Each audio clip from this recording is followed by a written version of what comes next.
Hello नमस्कार guys, कैसे हो आप सब। उम्मीद करेंगे मस्त मजे में हो। मैं भी बिल्कुल मस्त मजे में। आप कंटिन्यू क्लासेस देख रहे हो कि आजकल बहुत बड़ी बड़ी क्लासें आ रही है 1 1 घंटे की। और कल हमने पांचों पार्ट जे उपक्रम कंप्लीट कर लिया था एक ही क्लास में। 1 घंटे और 4 मिनट की क्लास थी, लेकिन आपने क्लास देखी नहीं है तो पहले जाकर पहली क्लास देखो। और उसके बाद आज हम स्टार्ट करने वाले इसके आगे वाला छठवां चैप्टर। कौन सा है? छठवां चैप्टर नाम क्या है? नियंत्रण एवं समन्वय। नियंत्रण व एवं समन्वय।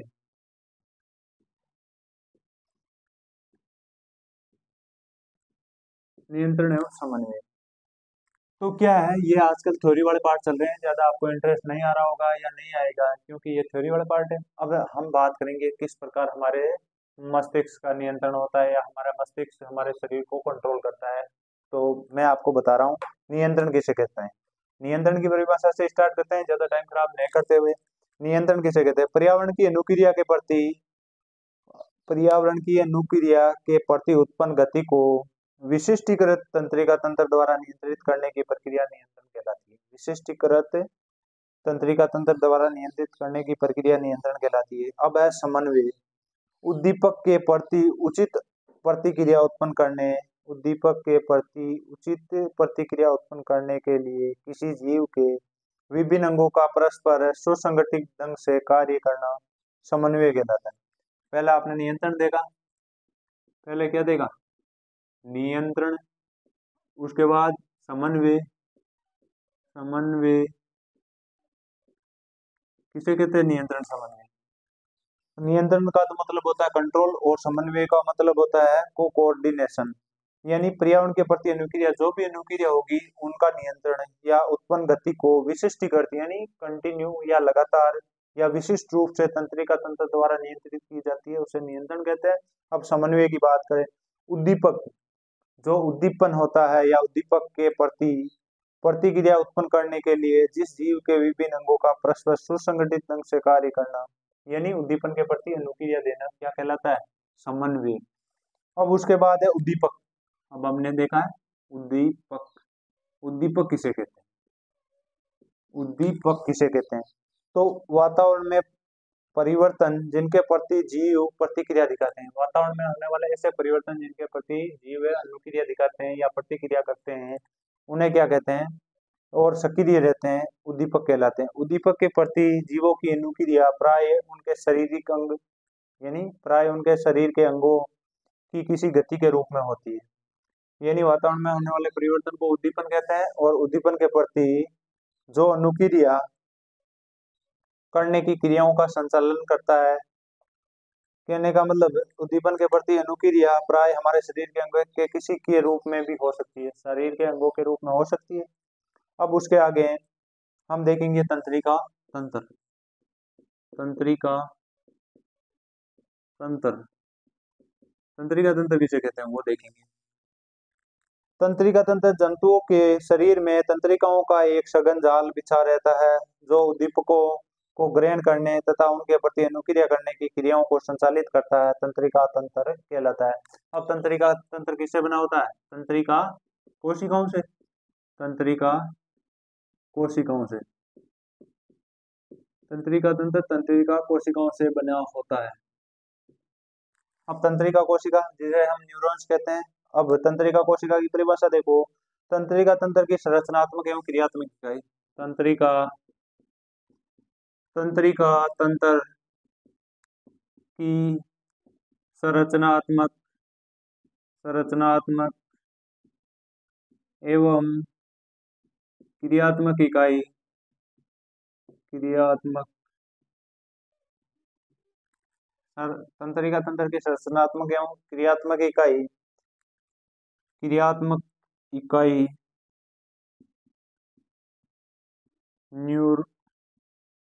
न्यूरॉन्स या तंत्रिका कोशिका है। कोशिका है।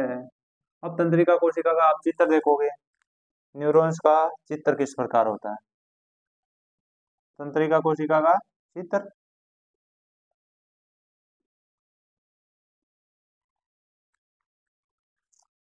अब तंत्रिका कोशिका का चित्र आप देखोगे।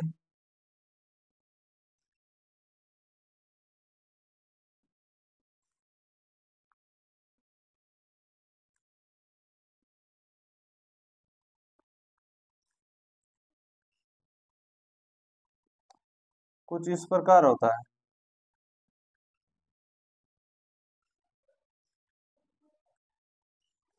समझ आ रहा है? ये 3 रूपों में होता है। ये यहाँ पर इसका केंद्रक होता है।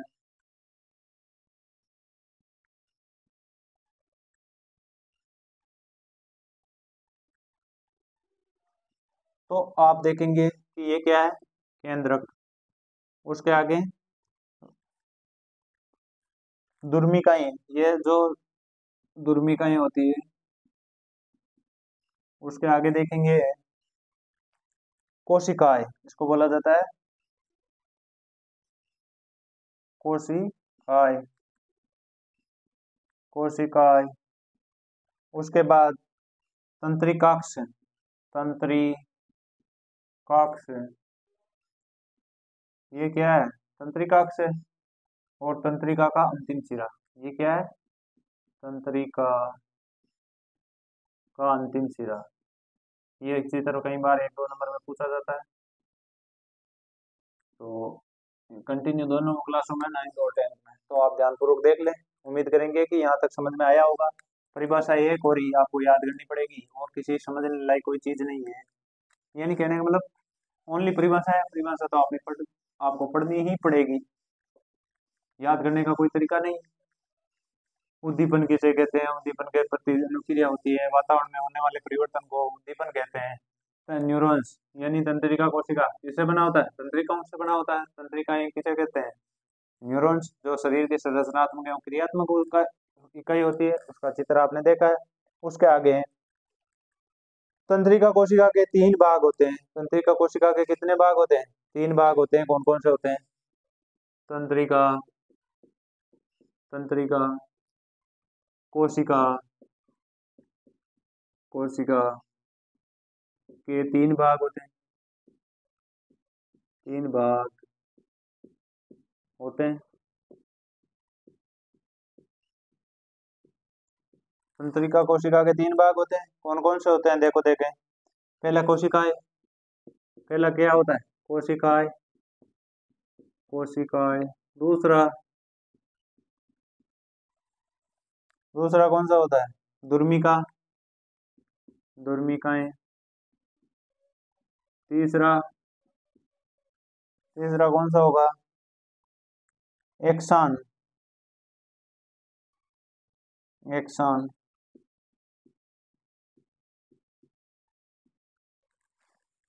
अब उसके बात कर ली जाए तो कशेरुकी। कशेरुकी किसे कहते हैं?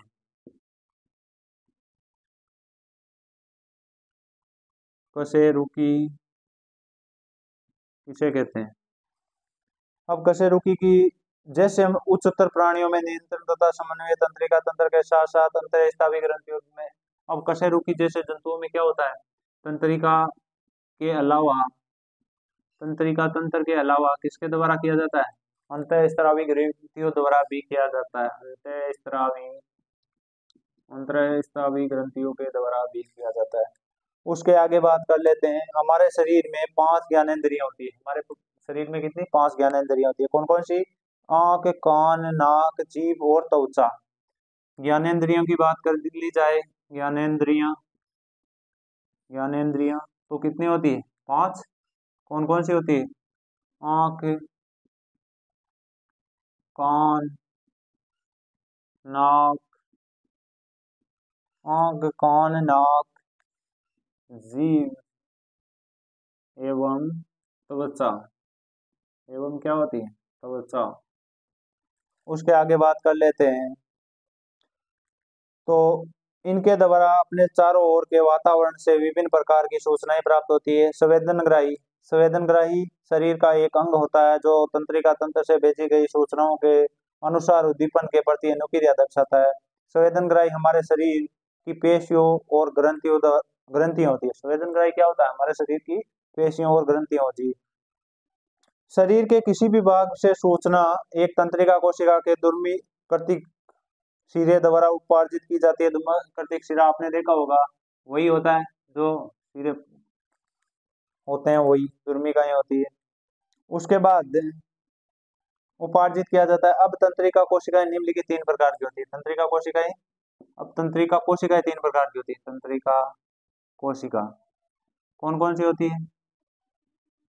पहले की बात कर ली जाए तो संवेदन तंत्रिका तंत्र, संवेदी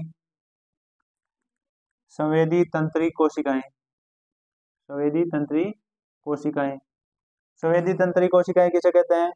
ये आवेगों को संवेदी कोशिका, ये आवेगों को संवेदी कोशिकाओं से केंद्रित तंत्रिका तंत्र की ओर प्रेषित करती है। दूसरा प्रेरक, संवेदी के बाद में प्रेरक, प्रेरक की बात कर ली जाए तो ये आवेगों को केंद्रीय तंत्रिका तंत्र से पेशी कोशिकाओं की ओर प्रेषित करती है। ये आवेगों को केंद्रीय तंत्रिका तंत्र से पेशियों तक प्रेषित करती है। प्रेषित करने का मतलब कि पेशियों तक भेजती है। उसके बाद तीसरा प्रसारण, प्रसारण की बात की ली जाए, प्रसारण, प्रसारण की बात कर ली जाए तो प्रसारण तंत्री पेशियां ये ज्ञानेंद्रिय तंत्रिका तंत्र में पाई जाती है और दूसरी तंत्री कोशिकाओं के बीच कड़ी का कार्य करती है। कड़ी का कार्य कौन करती है? प्रसारण या प्रसारण, सॉरी प्रसारण या प्रसारण। अब है तंत्रिका आवेग। तंत्रिका कोशिकाओं द्वारा रासायनिक या विद्युत संकेतों का प्रसारण तंत्रिका आवेग कहलाता है। तंत्रिका कोशिका द्वारा रासायनिक या विद्युत संकेतों का प्रसारण, विद्युत संकेतों को भेजना, तंत्रिका प्रसारण यानी विद्युत संकेतों का प्रसारण तंत्रिका आवेग कहलाता है। अब है युग्मना, युग्मना बंधन, युग्मनानुबंधन, युग्मनानुबंधन क्या कहलाता है जो भी है आप देख लेना, परिभाषा दी गई है। ये परिभाषा ही पूछी जाती है इस पार्ट में, ज्यादा कोई बड़ा क्वेश्चन नहीं आ सकता, या मस्तिष्क वाला आएगा कि मानव मस्तिष्क के बारे में आप क्या जानते हो।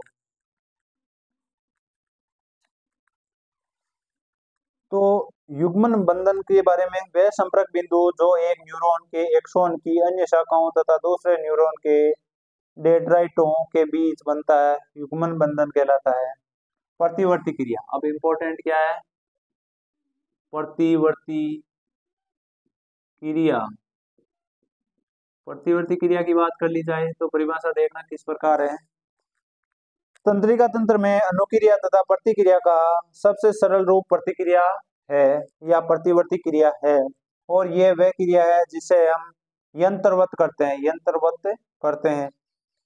गरम प्लेट छू जाने पर हमारे हाथ को दूर हटाना प्रतिवर्ती क्रिया का एक उदाहरण है, या फिर कांटा चुभने पर हमारे पैर द्वारा जड़ से दूसरी तरफ खींचना, ये भी एक प्रतिवर्ती क्रिया है। तंत्रिका तंत्र के मुख्य दो भाग होते हैं, केंद्रीय तंत्रिका तंत्र और परिधीय तंत्रिका तंत्र। केंद्रीय तंत्रिका तंत्र दो भाग कौन कौन से देखो, केंद्रीय केंद्रीय केंद्रीय तंत्रिका तंत्र, और दूसरा कौन सा होता है? परिधीय, परिधीय तंत्रिका। मस्तिष्क में से निकलने वाली कपाल तंत्रिका या मेरुरज्जु से निकलने वाली, ये तो सॉरी परिधीय हो गई, पहला केंद्रीय देखो। मस्तिष्क तथा मेरुरज्जु से बना मस्तिष्क, मस्तिष्क वे मेरुरज्जु, मेरुरज्जु आपको पता ही है रीढ़ की हड्डी को बोला जाता है मेरुरज्जु से बना तंत्रिका तंत्र केंद्रीय, इन दोनों से बनने वाला क्या केंद्रीय तंत्रिका तंत्र कहलाता है। अब परिधि देखो, मस्तिष्क से निकलने वाली कपाल तंत्रिकाओं तथा मेरुरज्जु, कपाल कपाल तंत्रिकाओं तंत्रिकाओं कपाल तंत्रिकाओं और मेरुरज्जु से बनने वाला मेरुरज्जु, कपाल तंत्रिका तंत्र तथा मेरुरज्जु से निकलने वाली मेरु तंत्रिकाओं से बना होता है। परिधीय तंत्रिका तंत्र को पुणे दो भागों में बांटा गया है, कौन सा? परिधीय को दो भागों में बांटा गया है, कौन कौन सा? ध्यान रखना, स्वायत्त तंत्रिका, स्वायत्त तंत्रिका, और दूसरा कौन सा होता है? स्वायत्त के बाद ऐच्छिक, ऐच्छिक। स्वायत्त किसे कहते हैं? स्वतः संचालित होने वाली तंत्रिका तंत्र की स्वायत्त तंत्रिका तंत्र कहलाता है। स्वतः संचालित होने वाली तंत्रिका तंत्र, स्वतः जो अपने आप होती है उन्हें स्वायत्त बोला जाता है, और जो अपनी इच्छा के अनुसार होती है उन्हें ऐच्छिक बोला जाता है। ध्यान रखना। अब है ऐच्छिक में, ऐच्छिक क्रियाएं जो मस्तिष्क के सचेतन द्वारा नियंत्रण में होती है वे संचालन के ऐच्छिक तंत्रिका तंत्र कहलाता है। मस्तिष्क, शरीर में मस्तिष्क सर्वश्रेष्ठ समन्वयकारी केंद्र है। अब बात मस्तिष्क की कर लेते हम। शरीर में सबसे इंपॉर्टेंट क्या है? मस्तिष्क, समन्वयकारी केंद्र होता है मानव का मस्तिष्क। अब मानव मस्तिष्क के बारे में पढ़ेंगे कि मानव मस्तिष्क कैसा होता है। लिखने में आपको डायग्राम भी बनाकर बताएंगे और ऐसे भी आपको बताएंगे। स्वायत्त प्रतिवर्ती क्रिया में वो हाथ का चित्र देखा होगा आपने, किस प्रकार हाथ को टच करने पर हम वापस खींच लेते हैं, प्रतिवर्ती चाप बोला जाता है। अब है मानव मस्तिष्क। बात मानव मस्तिष्क की कर लेते हैं। मानव मस्तिष्क, मानव मस्तिष्क, मानव मस्तिष्क। तो मानव मस्तिष्क की पहली संरचना देखो आप, कुछ इस प्रकार की होती है मानव मस्तिष्क की संरचना।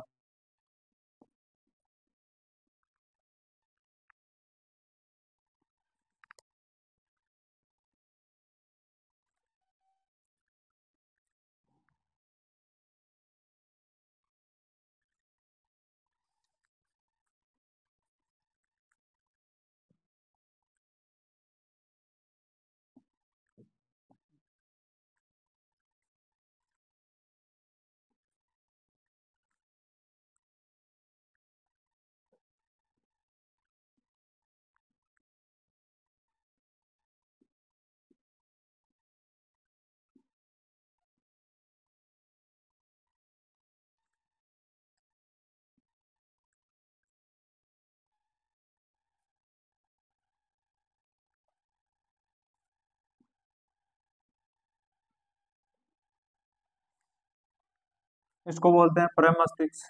क्या बोलते हैं? प्रमस्तिष्क और प्रमस्तिष्क। उसके बाद में इसे बोलते हैं कपाल। क्या बोलते हैं? कपाल। उसके बाद कपाल या खोपड़ी, इसको मध्य मस्तिष्क बोला जाता है। क्या बोला जाता है? मध्य मस्तिष्क। उसके बाद इसे बोला जाता है अग्र मस्तिष्क, अग्र मस्तिष्क, अग्र मस्तिष्क। और उसके बाद इसको बोलते हैं पोन्स, पोन्स। फिर मेडुला, मेडुला। फिर इसको क्या बोलते हैं? अनुमस्तिष्क, अनुमस्तिष्क। इसको बोलते हैं अनुमस्तिष्क। इसको बोलते हैं मेरुरज्जु, रीढ़ की हड्डी जहाँ से स्टार्ट होती है, मेरुरज्जु। तो ये आपने चित्र देखा होगा मानव मस्तिष्क का। अब मानव मस्तिष्क, हम मानव मस्तिष्क के बारे में बता रहा हूँ। मेरुरज्जु तंत्रिका, तंत्रिकाओं की बनी होती है जो सोचने के लिए सूचना प्रदान करती है। सोचने के लिए अधिक जटिल क्रियाविधि तथा तंत्रिका संबंधन होते हैं। ये मस्तिष्क में संकेंद्रित होते हैं जो शरीर का मुख्य समन्वय केंद्र है। मस्तिष्क तथा मेरुरज्जु केंद्रीय तंत्रिका तंत्र बनाते हैं। ये शरीर के सभी अंगों से सूचनाएं प्राप्त करते हैं तथा इसका समाकलन करते हैं। हम अपनी क्रियाओं के बारे में भी सोचते हैं। लिखना, बात करना, एक कुर्सी घुमाना, किसी कार्यक्रम के समापन या समाप्त होने पर ताली बजाना इत्यादि अनैच्छिक क्रियाओं के उदाहरण हैं जो आगे क्या करना है के निर्णय पर आधारित होता है। मस्तिष्क को अपनी पेशी एक संदेश भेजने होते हैं। जो दूसरा मार्ग है जिसके तंत्रिका तंत्र पेशियों में संचार भेजता है। केंद्रीय तंत्रिका तंत्र तथा शरीर के अन्य भागों से संचार को परिधीय तंत्रिका तंत्र सुगमता पूर्वक प्रदान करता है, जो मस्तिष्क से निकलने वाली कपाल तंत्रिकाओं तथा मेरुरज्जु से निकलने वाली मेरु तंत्रिकाओं से बना होता है। इस प्रकार मस्तिष्क में हम सोचने की अनुमति तथा सोचने पर आधारित क्रियाओं करने की अनुमति प्रदान करते हैं। जैसी आपको संभावना होगी, एक जटिल अभिकल्पना द्वारा मस्तिष्क के विभिन्न भागों से जो विभिन्न आगत या निर्गत सूचनाओं को समाकलन या समाकलित करने के लिए उत्तरदायी है। मस्तिष्क के इस प्रकार के तीन मुख्य भाग या क्षेत्र होते हैं, जिन्हें अग्र मस्तिष्क, पश्चिम मस्तिष्क और मध्य मस्तिष्क बोला जाता है। अग्र मस्तिष्क, पश्चिम मस्तिष्क और मध्य मस्तिष्क बोला जाता है। ये तीन मुख्य भाग होते हैं। मस्तिष्क का मुख्य सोचने वाला भाग अग्र मस्तिष्क है। सबसे सोचने वाला भाग क्या है? अग्र मस्तिष्क है। इसमें विभिन्न ग्राही से संवेदी आवेग प्राप्त करने के लिए क्षेत्र होते हैं। अग्र मस्तिष्क के अलग अलग क्षेत्र सुनने, सूंघने, देखने आदि के लिए विशिष्टीकृत होते हैं और सहचर्य के क्षेत्र पृथक होते हैं, जहां इन संवेदी सूचनाओं या अन्य ग्राही से प्राप्त करने सूचनाओं एवं पहले से मस्तिष्क में एकत्र सूचनाओं का अर्थ लगाया जाता है। इस सब पर आधारित एक निर्णय लिया जाता है कि अनुक्रिया तथा सूचनाएं प्रेषित क्षेत्र तक कैसे पहुंचाई जाएं, जो ऐच्छिक पेशी की गति को हमारी टांग की पेशी या नियंत्रित करती है। हालांकि प्रकृति में कुछ संवेदन देखने सुनने से अधिक जटिल होते हैं। मानव मस्तिष्क के नामांकित चित्र का अध्ययन तो आपने देखा ही होगा। विभिन्न भागों के विशिष्टीकृत कार्य है जो हम आगे देखेंगे। एक प्रतिवर्त शब्द का दूसरा उपयोग भी देखते हैं कि जैसे हम प्रारंभ में चर्चा की थी, ऐसे खाद्य पदार्थ जो देखने में हमें पसंद करते हैं, अनायास ही हमारे मुंह में पानी आ जाता है। हमने कल भी देखा था कि हम किसी भी मनपसंद की चीज को देखते हैं तो अपने आप ही हमारे मुंह में पानी आ जाता है। तो ये प्रतिवर्त क्रिया है। हृदय स्पंदन के बारे में हमने ने भी सोचा कि और सोचकर या चाहकर भी आसानी से हम इन क्रियाओं को नियंत्रित नहीं कर सकते। कुछ अनैच्छिक क्रियाएं होती है जिन्हें हम चाहकर भी कंट्रोल नहीं कर पाते हैं या नियंत्रित नहीं कर पाते। सांस लेने के लिए, भोजन पाचन के लिए सोचने याद करना पड़ता है। प्रतिवर्ती क्रिया जैसे पुतली के आकार में परिवर्तन, कोई सोची क्रिया या कुर्सी खिसकाने के माध्यम से एक पेशी गति का सेट है। इस प्रकार कोई नियंत्रण नहीं है। इन्हें अनैच्छिक क्रियाओं में से मध्य मस्तिष्क तथा पश्चिम मस्तिष्क से नियंत्रित होती है। ये किससे होती है? पश्चिम मस्तिष्क और मध्य मस्तिष्क से नियंत्रित होती है। उसके बाद कुछ क्रियाओं में एक सीधी रेखा में चलना, साइकिल चलाना, पेंसिल उठाना आदि पर पश्चिम मस्तिष्क में स्थित अनुमस्तिष्क द्वारा संभव है, जो ऐच्छिक क्रियाओं की परिशुद्धि तथा शरीर की सह स्थिति तथा संतुलन के लिए उत्तरदायी है। ये ऊतक, अब बात कर ली जाए कि मस्तिष्क की तरह कोमल अंग जो विविध क्रियाओं के लिए बहुत ही आवश्यक हो, उन्हें क्या कहते हैं? उन्हें ऊतक कहते हैं। तो हम उन ऊतक के बारे में बात करेंगे। उससे पहले कुछ इंपॉर्टेंट लाइन है या इंपॉर्टेंट पॉइंट है, उन्हें नोट करेंगे आप। मस्तिष्क के बारे में, शरीर में मस्तिष्क सर्वश्रेष्ठ समन्वयकारी केंद्र है। मस्तिष्क कपाल गुहा में बंद होता है। मस्तिष्क 3 झिल्लियों से घिरा होता है, जिन्हें मस्तिष्क आवरण कहते हैं। मस्तिष्क 3 भागों में बांटा गया है: अग्र मस्तिष्क, पश्चिम मस्तिष्क और मध्य मस्तिष्क। अग्र मस्तिष्क ये प्रमस्तिष्क का बना होता है। ये किसका बना होता है? प्रमस्तिष्क का। दूसरा है मध्य मस्तिष्क, इसमें कोई विभाजन नहीं होता है। मध्य मस्तिष्क में कोई विभाजन नहीं होता है। पश्चिम मस्तिष्क ये पोन्स, अनुमस्तिष्क या मेड्यूला नामक 3 केंद्रों पर बना होता है। शरीर की सभी ऐच्छिक क्रियाएं प्रमस्तिष्क द्वारा संपादित होती है। ऐच्छिक क्रियाएं परमस्तिष्क द्वारा नियंत्रित होती है।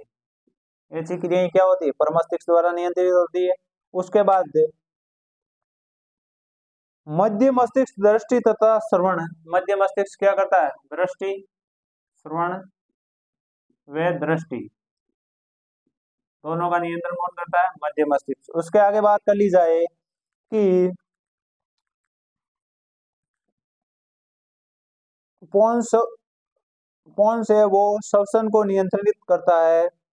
शरीर की ऐच्छिक क्रियाएं परमस्तिष्क और श्रवण तथा दृष्टि किसे करते हैं? मध्य मस्तिष्क। पोन्स है वो श्वसन को नियंत्रित करता है। अनुमस्तिष्क शरीर के आसन को स्थित बनाए रखने यानी आसन को स्थित बनाए रखने का कार्य कौन करता है?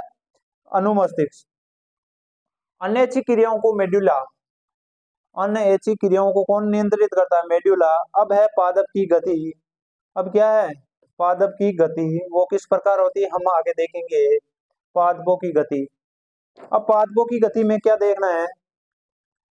पौधे या इसके किसी भी भाग में उद्दीपन के प्रति होने वाली गति पादप गति कहलाती है। उद्दीपन के प्रति होने वाली गति को क्या कहते हैं? पादप गति। कोई भी उद्दीपन होगा उसके प्रति जो भी गति होगी उसे पादप गति कहते हैं। आगे देखो, पाठ थोड़ा बोरिंग सा है क्योंकि थ्योरी ज्यादा है। जो जैव प्रकरण पढ़ा कल वो भी थ्योरी वाला था, ये भी थ्योरी वाला है, इसलिए इनमें इंटरेस्ट नहीं आएगा। आगे वाले पार्ट कंटिन्यू वैसे ही जैसे केमिस्ट्री के 4 पार्ट बीते वैसे ही आएंगे, तो आप कंटिन्यू देखते रहें। इसको तो पढ़ना है, रटना है जो आपको पढ़ना है। अब उसके बाद पादप गति। पादप गति,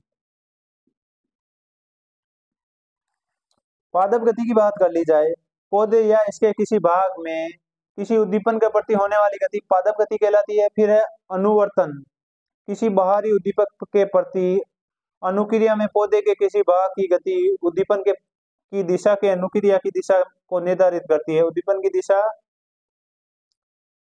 अनुक्रिया की दिशा को निर्धारित करती है, अनुवर्तन कहते हैं या अनुवर्तन कहलाता है। उसके बाद है गुरुत्वानुकर्तन, पृथ्वी के गुरुत्वीय बल के कारण पौधे की जड़ों का पृथ्वी की ओर बढ़ना, पौधे की जड़ों का पृथ्वी की ओर बढ़ना क्या कहलाता है? गुरुत्वानुवर्तन। अब है प्रकाशानुवर्तन, पौधे की प्रकाश यानी पौधे की गति प्रकाश की दिशा में होती है तो इसे प्रकाशानुवर्तन कहते हैं। अब है अनुकुंचन, उसके बाद क्या आ रहा है? अनुकुंचन। सभी परिभाषा ये देखना आप। किसी बाहरी उद्दीपक के प्रति अनुक्रिया में पौधे के अंग की गति उद्दीपक की दिशा द्वारा अनुक्रिया की दिशा में निर्धारित नहीं होती है, अनुकुंचन गति कहलाती है। इस घटना को अनुकुंचन कहते हैं, इस घटना को ही अनुकुंचन कहते हैं और होने वाली गति को अनुकुंचन गति कहते हैं। अब इसके बाद है स्पर्शानुकुंचन, इसके बाद है स्पर्शानुकुंचन। स्पर्शानुकुंचन, स्पर्शानुकुंचन।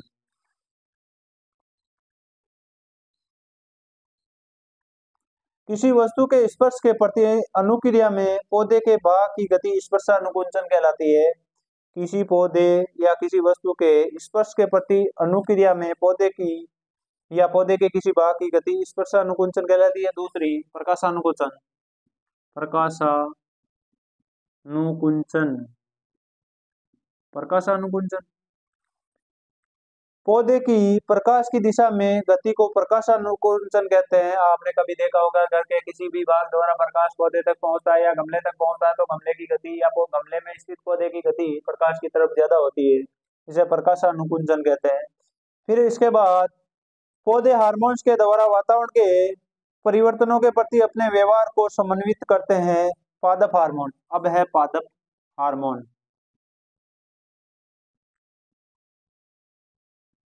पादप हार्मोन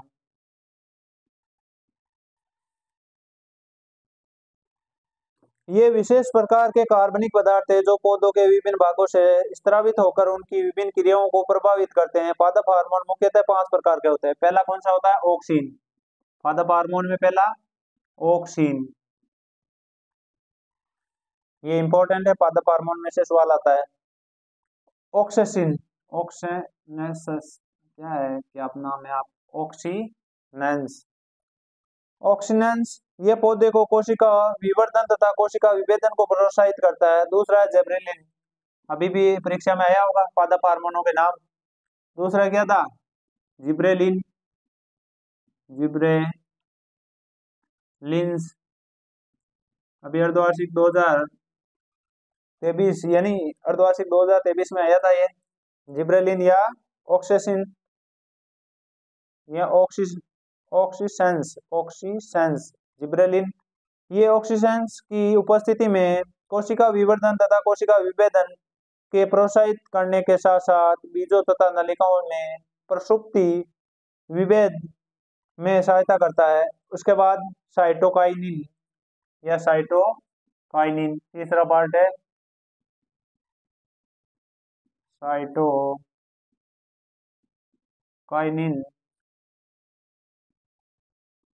साइटोकाइनिन कोशिका विभाजन को प्रेरित तथा काल प्रभावन को रोकता है। ये क्या है? कोशिका विभाजन को प्रेरित तथा काल प्रभावन को रोकता है। उसके बाद चौथा प्रकार है कौन सा? एफसी एफसीसिक एफसीसिक अम्ल। चौथा कौन सा? एफसीसिक अम्ल। ये बीजों तथा कलियों से प्रसुप्त बढ़ाता है या रंध्रों को बंद करने में भी सहायता करता है। अब है इथाइलिन। ये फलों के पकने में सहायता करता है या गैसीय हार्मोन होता है। इथाइलिन इथा इथाइलिन जो कि फलों के पकने में सहायता करता है और गैसीय हार्मोन है। अब है फाइटोक्रोम। इसके बाद क्या है? फाइटोक्रोम। क्या होता है फाइटोक्रोम? पादप के वे विशेष वर्णक जो दीप्तकाल उद्दीपन के प्रति अनुक्रिया करते हैं। पादप के वे विशेष वर्णक जो दीप्तकाल के प्रति उद्दीपन के प्रति अनुक्रिया करते हैं उन्हें फाइटोक्रोम कहते हैं। बसंतीकरण। अब क्या है? बसंतीकरण। बसंतीकरण पौधे के पुष्पन पर शीत के प्रभाव का अध्ययन बसंतीकरण कहलाता है। पौधे के पुष्पन पर शीत का प्रभाव बसंतीकरण कहलाता है। अब दीप्तकालिकता। अब इसके बाद हेडिंग है दीप्तिकालिकता। दीप्तिकालिकता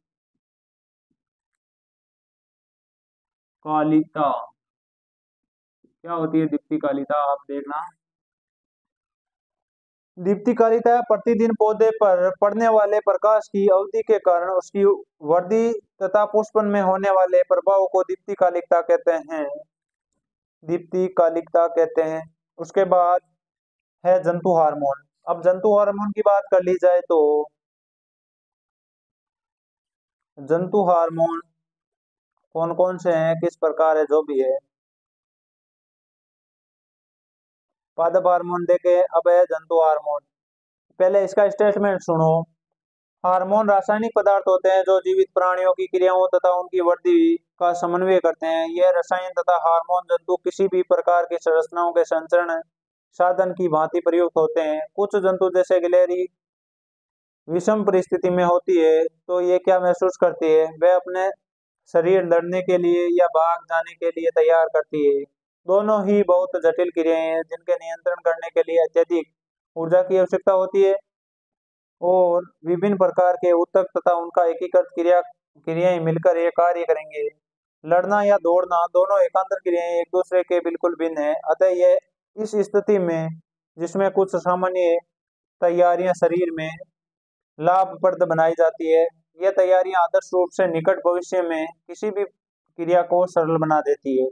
उसके बाद हम बात कर लेते हैं कौन कौन से हार्मोन होते हैं। पादप हार्मोन, ये सॉरी जंतु हार्मोन। फिर एक बार आपको वापस बता दिया जाएगा। समझ में आ रहा है?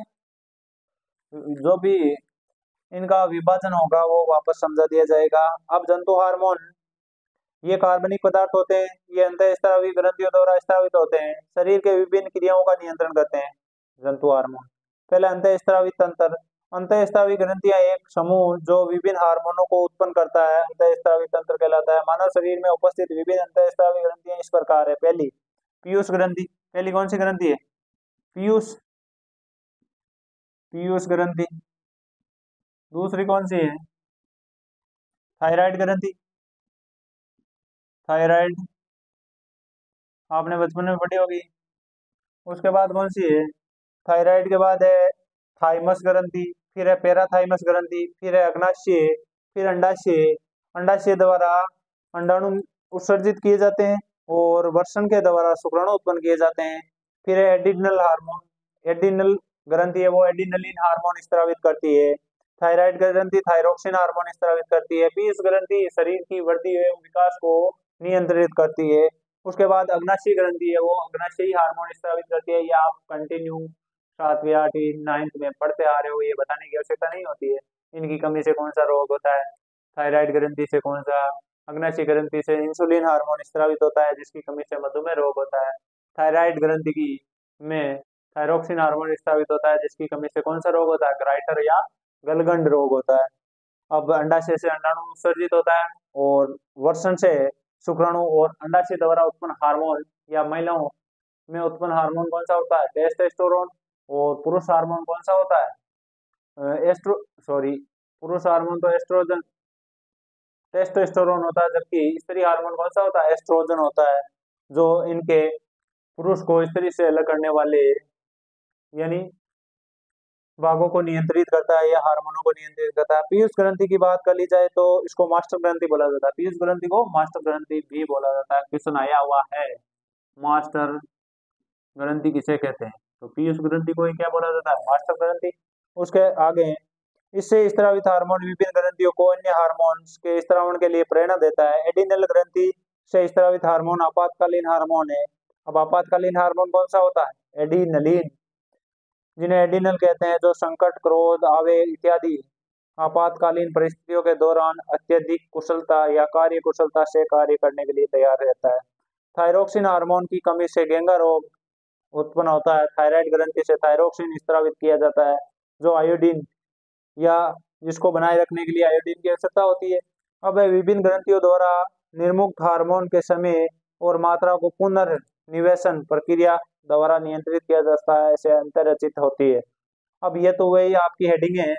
अब मैं वापस आपको एक एक करके बता रहा हूँ कि किस प्रकार इनका विभाजन हुआ और क्या क्या थे। एक ही बोर्ड पर वापस समझा रहा हूँ, देख लेना एक बार। मैंने पाठ को यानी पाठ का जो भी आपको बताना था बता दिया है, सारांश रिवीजन था, जिब्रेलिन, ऑक्सीसेंस जो भी है।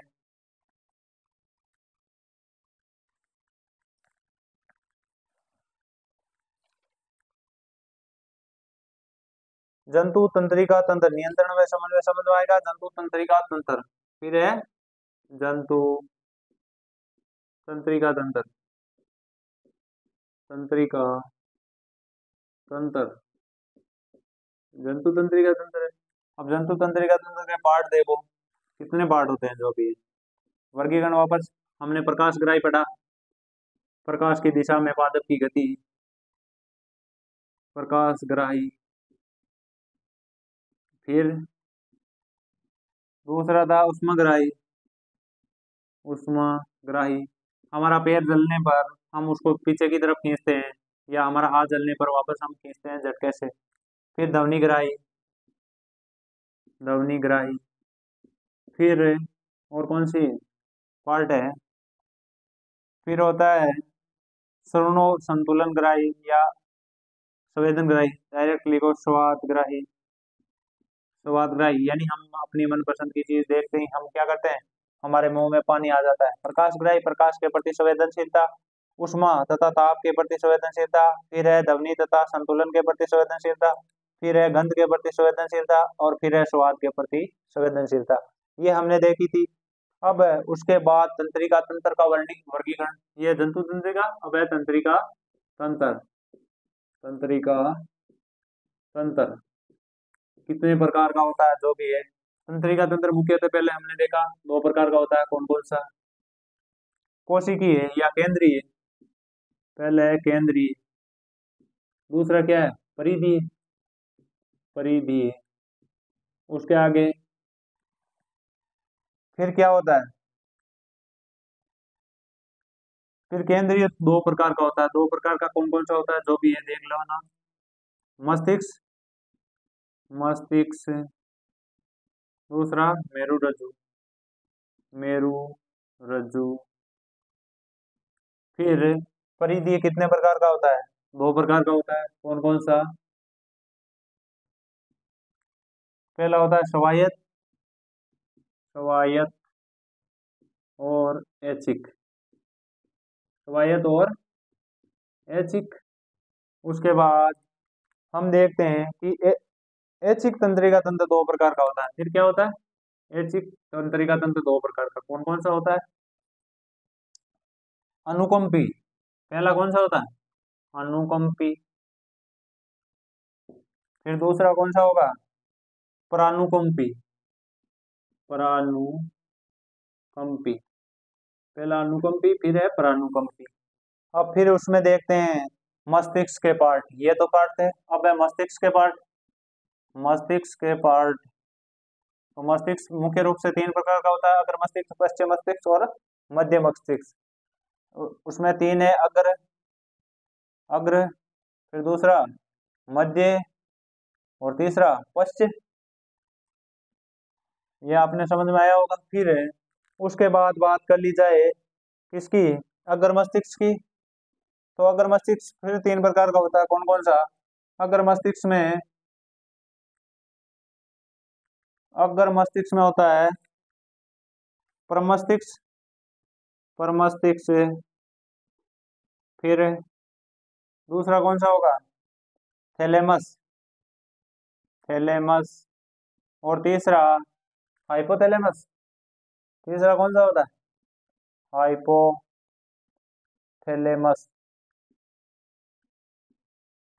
हाइपोथैलेमस। ये तीन प्रकार के हुए। फिर हम क्या देखते हैं, हाइपोथैलेमस के पार्ट देखते हैं। हाइपोथैलेमस फिर किसके पर कितने प्रकार का होता है, तीन प्रकार का होता है, कौन कौन सा होता है, जो भी है देख लेना। अनुमस्तिष्क, पहला कौन सा है, अनुमस्तिष्क। दूसरा पोन्स,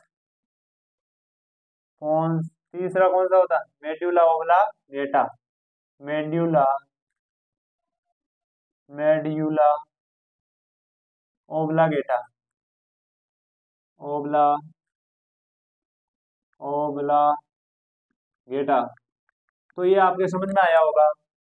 फिर उसके बाद हम इनका वर्णन पढ़कर हमने क्या किया था, हम अंतःस्रावी ग्रंथियों पर आ जाते हैं। अंतःस्रावी ग्रंथियों द्वारा कौन कौन से हार्मोन स्रावित होते हैं। तो पहला पीयूष ग्रंथि, और स्रावित हार्मोन और हार्मोन का कार्य देखेंगे। इस तरफ क्या देखेंगे, ग्रंथि, फिर हार्मोन, और कार्य मैं आपको बता दूंगा मौखिक रूप से। पहली थी पीयूष ग्रंथि, जिसे मास्टर ग्रंथि भी बोला जाता है। पीयूष ग्रंथि कौन सा हार्मोन, वृद्धि हार्मोन, मैंने बताया था, वृद्धि हार्मोन, और इसका कार्य है वृद्धि और विकास का नियंत्रण। फिर दूसरा क्या था, हाइपोथैलेमस, हाइपोथैलेमस। अब हाइपोथैलेमस का कार्य क्या होता है, हाइपोथैलेमस द्वारा मुक्त हार्मोन स्रावित किए जाते हैं। क्या, मुक्त हार्मोन। उसके बाद थायराइड, उसके बाद क्या है, थायराइड ग्रंथि। थायराइड ग्रंथि क्या करती है, थायरोक्सिन हार्मोन स्रावित करती है, थायरोक्सिन। थायराइड ग्रंथि थायरोक्सिन हार्मोन स्रावित करती है। उसके बाद एडिनलिन,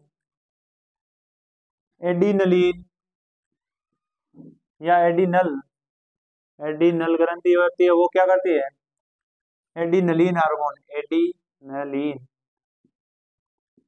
हार्मोन स्रावित करती है। फिर अग्नाशय ग्रंथि, अग्नाशय ग्रंथि वो क्या करती है, इंसुलिन हार्मोन, इंसुलिन हार्मोन स्रावित करती है। दूसरा ग्लूकोज, या फिर है वर्षण ग्रंथि। वर्षण ग्रंथि और हार्मोन की बात कर ली जाए तो टेस्टोस्टेरोन, टेस्टोस्टेरोन। अब उसके बाद बात कर ली जाए अंडाशय की, तो अंडाशय और एस्ट्रोजन हार्मोन स्रावित करती है, क्या, एस्ट्रोजन। अब इसके बाद हम बात करते हैं किस ग्रंथि पर, थाइमस। कौन सी ग्रंथि है, थाइमस ग्रंथि। कौन सा हार्मोन स्रावित करती है, थाइमोसिन, थाइमोसिन। उसके बाद पिनिस या पिनिये, पिनियल ग्रंथि, पिनियल। अब है कि कभी कभार क्वेश्चन पूछे जाते हैं कि कुछ चीनी अपने मुंह में रखिए, इसका स्वाद कैसा है, चीनी मीठी लगती है। फिर क्वेश्चन पूछा गया अपनी नाक को अंगूठा तथा तर्जनी अंगुली से दबाकर बंद कर लीजिए, अब फिर से चीनी खाइए, इसका स्वाद में क्या अंतर आया। ये द्वितीय क्रिया में स्वाद में कोई अंतर नहीं आता है, क्योंकि मीठी होती है वो मीठी होती है। तीसरा, खाना खाते समय उसी तरह से अपनी नाक बंद कीजिए तथा ध्यान दीजिए कि जिस भोजन को आप खा रहे हैं उस खाने का पूरा स्वाद ले रहे हैं। तीसरी क्रिया में खाने की गंध न मिलने से खाने का पूरा स्वाद नहीं आता है। अब है आगे वाला क्वेश्चन, आगे वाला क्वेश्चन तो ये है कि प्रतिवर्ती क्रिया और टेलने के बीच क्या अंतर है? तो प्रतिवर्ती क्रिया वह क्रिया होती है जिन्हें हम अपनी इच्छा अनुसार नहीं कर सकते, यानी जो अपने आप हो जाती है, ऐसी क्रिया में होती है प्रतिवर्ती क्रिया। और टेलने में ये क्रियाएं ऐच्छिक होती है जिन्हें हम अपनी इच्छा अनुसार कर सकते हैं। फिर प्रतिवर्ती क्रिया में दूसरा है, ये क्रिया मेरु रज्जु द्वारा नियंत्रित होती है, जबकि अनैच्छिक क्रिया मेरु रज्जु द्वारा नियंत्रित होती है, जिसे प्रतिवर्ती क्रिया के रूप में ले सकते हैं। दूसरा ये मस्तिष्क द्वारा, यानी टेलना है वो मस्तिष्क के द्वारा नियंत्रित किया जाता है। अब है दूसरा क्वेश्चन, दो तंत्रिका कोशिकाओं के मध्य सिनेप्स में क्या है या क्या होता है? तंत्रिका तंत्र में तंत्रिका कोशिकाएं आपस में जुड़कर श्रृंखला बनाकर सूचनाओं को प्रेषण करती है। दो तंत्रिका कोशिकाओं के मध्य अंतर्ग्रथन या न्यूरॉन्स के तंत्रिकाक्ष घुंडीनुमा अंतिम छोर दूसरी न्यूरॉन के डेट्राइन डेंड्राइट डेंड्राइट के साथ संधि बनाते हैं। अब उसके आगे देख लेते हैं जो भी क्वेश्चन है। एक क्वेश्चन आया हुआ है 2015 में कि एक तंत्रिका कोशिका की संरचना बनाइए और इसके कार्यों का वर्णन। पहला भाग कौन सा है? केंद्रक। तंत्रिका कोशिका का केंद्रक होता है, यह केंद्र कोशिकाओं को कार्य करने के लिए निर्देशित करता है। इस सभी प्रकार के संदेशों का वहन इसी की सहायता से होता है। दूसरा होता है कोशिकाएं, ये केंद्र को के चारों ओर बनता है, इसका कार्य केंद्र की सुरक्षा करना होता है। तीसरा होता है दुर्मिका, फिर चौथा होता है तंत्रिकाक्ष, फिर होता है संवेदी तंत्रिक कोशिकाएं, प्रेरक तंत्रिक कोशिकाएं और बहुधर्मी तंत्रिक कोशिकाएं। अब है तंत्रिका कोशिका क्या कार्य है? तंत्रिका कोशिका आपस में मिलकर श्रृंखला बनाती है, उद्दीपन और प्रेरणाओं के विद्युत आवेगों के रूप में द्रुत गति एक स्थान से दूसरे स्थान तक पहुंचाती है, जिससे क्रियाएं तुरंत संपन्न हो जाती है। अब उसके बाद हम प्रकाशानुवर्तन किस प्रकार होता है या पादप में प्रकाशानुवर्तन किस प्रकार होता है। पहले मैंने बताया था कि घर में जिस भाग या जिस दिशा से प्रकाश घर में प्रवेश करता है तो पौधे की गति उसी के अकॉर्डिंग बदल जाती है। तो अब देखो, पादप प्रो का प्रकाश की ओर मुड़ना प्रकाशानुवर्तन कहलाता है। प्रो में एक पादप हार्मोन ऑक्सिन का स्त्रावण होता है, जो प्रो को एक दिशीय प्रकाश मिलता है तो ऑक्सिन प्रकाश की विपरीत दिशा की ओर विस्तरित हो जाता है। अब इसमें कौन सा हार्मोन है? ऑक्सिन, जो पहले आया था।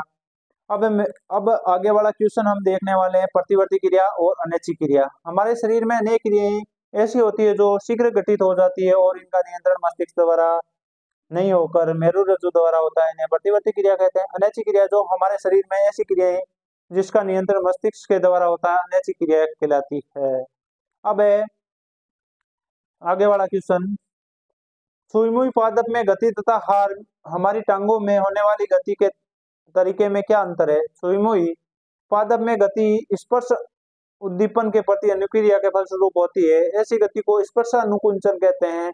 अतः पत्ती को छूते ही उद्दीपन पत्ती के आधार पर संचरित हो जाता है। लेकिन हमारी टांगों की हड्डियां कंकाल पेशियों द्वारा जुड़ी होती है। पेशियों का संबंध तंत्रिकाओं से होता है। तंत्रिकाओं का संचालन मस्तिष्क द्वारा होता है और सूचनाएं विद्युत रासायनिक संकेतों के रूप में संचरित होती है। ये पेशियों तक पहुंचकर रासायनिक संकेतों में बदलकर गति उत्पन्न करती है। अब मैं आपको कुछ क्वेश्चन पूछूंगा इसी पार्ट में। वैसे देखें तो पार्ट लगभग कंप्लीट है। अब पहला क्वेश्चन है, निम्न में से कौन सी ग्रंथि मास्टर ग्रंथि है? इन्हें अवबोध क्वेश्चन बोला जाता है या बौद्धिक क्वेश्चन बोला जाता है, जिसका शब्द एक शब्द में आंसर देना है कि मास्टर ग्रंथि कौन सी ग्रंथि है। तो पीयूष ग्रंथि को मास्टर ग्रंथि बोला गया था। दूसरा क्वेश्चन, अग्नाशय से स्रावित होने वाले हार्मोन, इंसुलिन हार्मोन, जिसकी कमी से मधुमेह रोग होता है।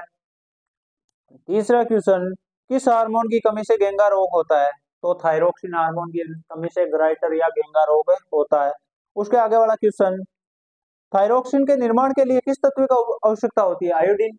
इसीलिए बोला जाता है कि आपको पर्याप्त टाटा नमक, आयोडीन युक्त नमक खाना चाहिए। तंत्रिका तंत्र की क्रियात्मक एवं संरचनात्मक इकाई, इंपॉर्टेंट क्वेश्चन लगा के लिख लेना। कोशिका को या तंत्रिका कोशिका को शरीर की या तंत्रिका तंत्र की क्रियात्मक एवं संरचनात्मक इकाई कहते हैं। अगर तंत्रिका तंत्र की क्रियात्मक इकाई तो तंत्रिका कोशिका, और शरीर की संरचनात्मक एवं क्रियात्मक इकाई कौन सी होती है? कोशिका को कहा जाता है।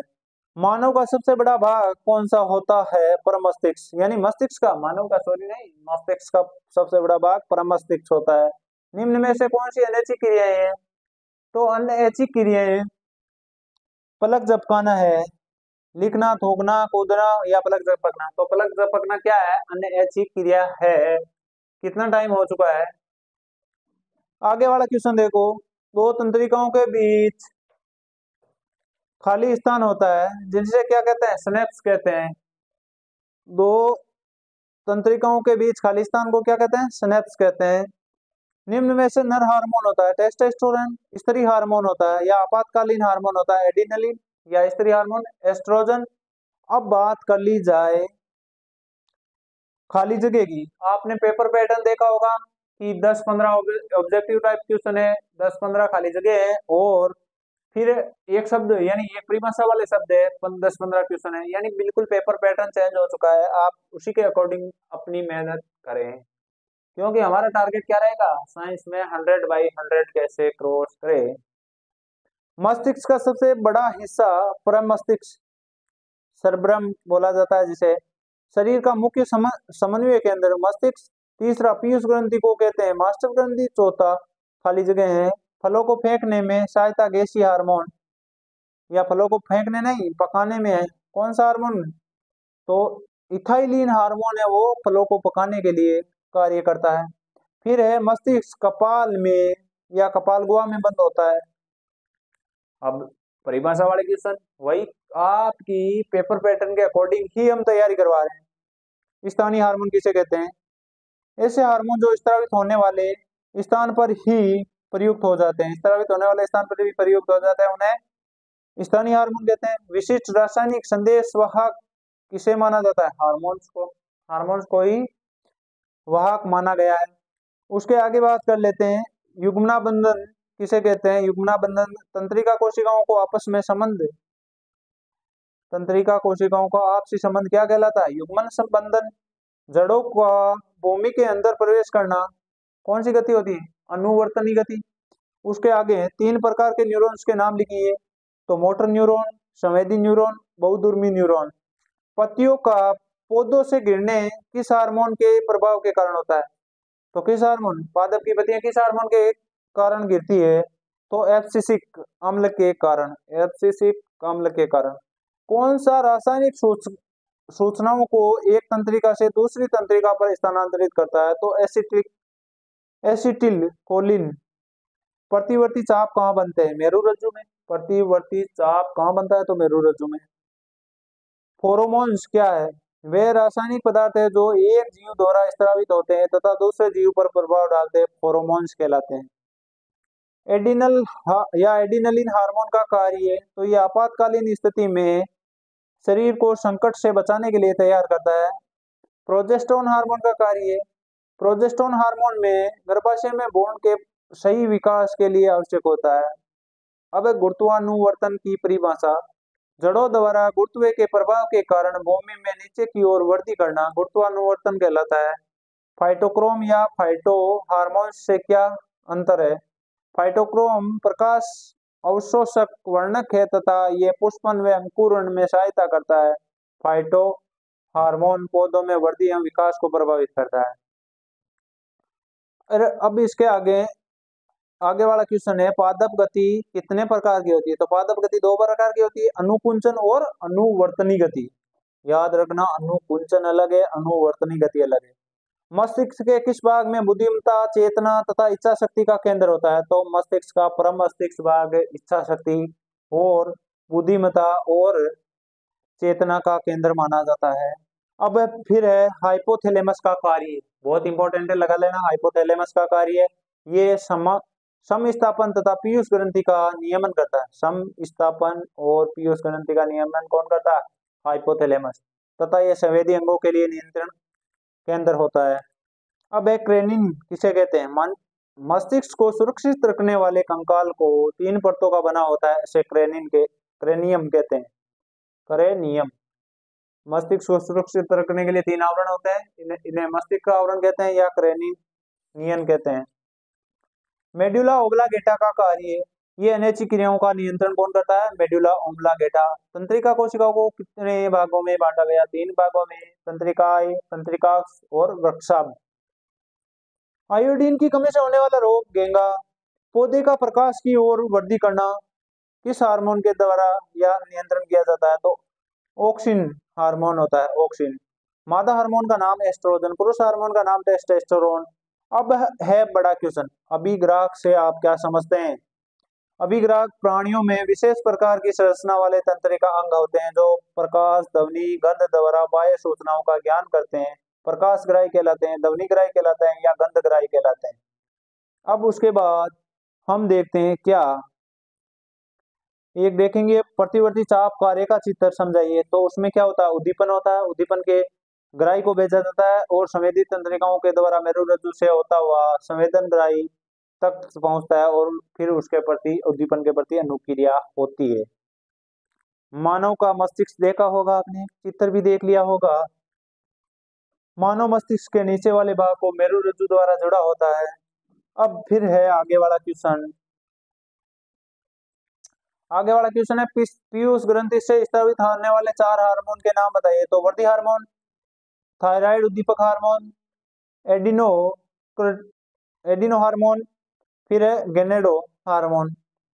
अब उसके बाद अनुवर्तनी गति या अनुवर्तनी गति, सॉरी, आगे वाला क्वेश्चन हम देख रहे हैं, कौन सा क्वेश्चन देखेंगे? हम देख लेते हैं, निम्नलिखित कार्यों का वर्णन करो। पहला ऑक्सिन हार्मोन है, उसका ऑक्सिन के अंतर्गत अनेक हार्मोन आते हैं।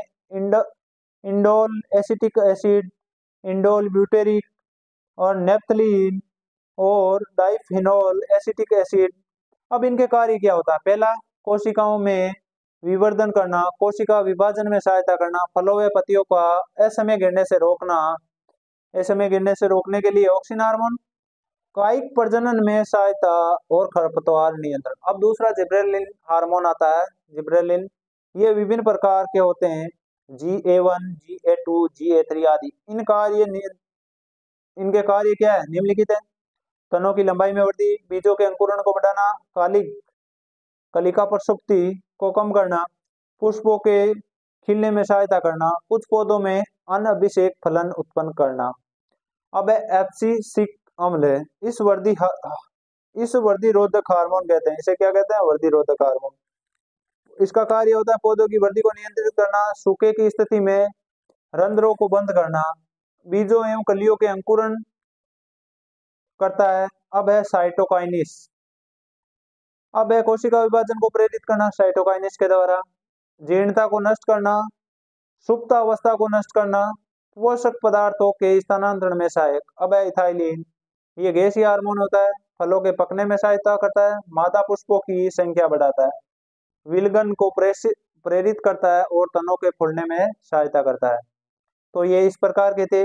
अब है मानव शरीर के पाई जाने वाली प्रमुख अंतःस्रावी ग्रंथियां और अंतःस्रावित हार्मोन। तो वही थे, पीयूष ग्रंथि, वृद्धि हार्मोन, फिर इसमें अनेक प्रकार के हार्मोन और भी पाए जाते हैं। फिर है थायराइड ग्रंथि, थायरोक्सिन हार्मोन, फिर उसके आगे है अग्नाशय ग्रंथि, इंसुलिन हार्मोन, फिर इसकी कमी से मधुमेह रोग हो जाता है। अधिवक्र ग्रंथि, अधिवक्र ग्रंथि, इससे कार्टिसोन का स्त्रावण होता है, प्रोटीन को शर्करा में बदलने का कार्य करता है। फिर अंडाशय, इससे एस्ट्रोजन का स्त्रावण होता है, वर्षण से टेस्टोस्टेरोन का स्त्रावण होता है। फिर आगे हैं हार्मोन और एंजाइम में अंतर देखते हैं।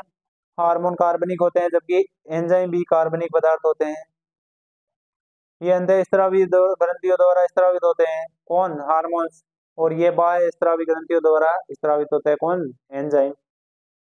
हार्मोन में देखो, ये वहन रुधिर द्वारा होता है, यानी इनका वहन किसके द्वारा? रुधिर द्वारा होता है, जबकि एंजाइमों का वहन नलिकाओं द्वारा होता है। हार्मोन ये उपापचयी क्रियाओं में प्रयुक्त हो जाते हैं और एंजाइम क्या होते हैं? ये उपापचयी क्रियाओं में प्रेरित करने का कार्य करते हैं। तो आपने अंतर देख लिया होगा। फिर उसके बाद हम क्या करते हैं? उसके बाद एक और एक दो क्वेश्चन देखेंगे, फिर हम क्लास को यहीं विराम की ओर ले जाएंगे। इसके बाद क्वेश्चन है, मस्तिष्क के विभिन्न भाग विशिष्ट कार्यों को संबद्ध है। मानव मस्तिष्क के भागों के नाम लिखो। पेट पूरा भरा होने की संवेदना, तो ये अगर मस्तिष्क द्वारा होती है। वमन या उल्टी की संवेदना, ये किसके द्वारा, पश्च मस्तिष्क का मेडुला भाग करता है। फिर तीसरा है किसी पेंसिल को उठाना, पेंसिल को उठाना अनुमस्तिष्क का कार्य है। फिर साइकिल चलाना अनुमस्तिष्क का कार्य है। अब मैं बात करूंगा निम्नलिखित अंगों का अनुकंपी तंत्रिका तंत्र का क्या प्रभाव पड़ता है। पहला, हृदय पर स्पंदन दर बढ़ जाती है। दूसरा, रक्त वाहिनियों अनुसंकुचन होने से रुधिर दाब बढ़ जाता है। नेत्र उपतारा फैल जाता है। ट्रेकिया, ट्रेकिया फैलने से अधिक वायु फेफड़ों में प्रवेश करती है। लार ग्रंथि लार का स्त्रावन कम करती है। अधिवक्र ग्रंथि एडिनल हार्मोन का स्त्रावन प्रेरित करता है। मूत्राशय संकुचन कर मूत्र त्याग को प्रेरित करता है। फिर संवेद पसीना स्त्रावन को प्रेरित करता है। कुछ इस प्रकार क्लास थी। उम्मीद करेंगे, वैसे तो ये पार्ट थ्योरी वाले हैं, समझ में नहीं आने वाले, लेकिन फिर भी उम्मीद करेंगे कि क्लास समझ में आई होगी। आई हो तो, नए हो तो चैनल को सब्सक्राइब करें, क्लास को 10 लोगों को फॉरवर्ड करें। फॉरवर्ड करने है ना, शेयर करना, लाइक शेयर कमेंट करते रहें, और हम ऐसे ही आपको पढ़ाते रहें। और हमारा टारगेट यही रहेगा कि विज्ञान में 100 में से 100 क्रॉस कैसे करें। धन्यवाद।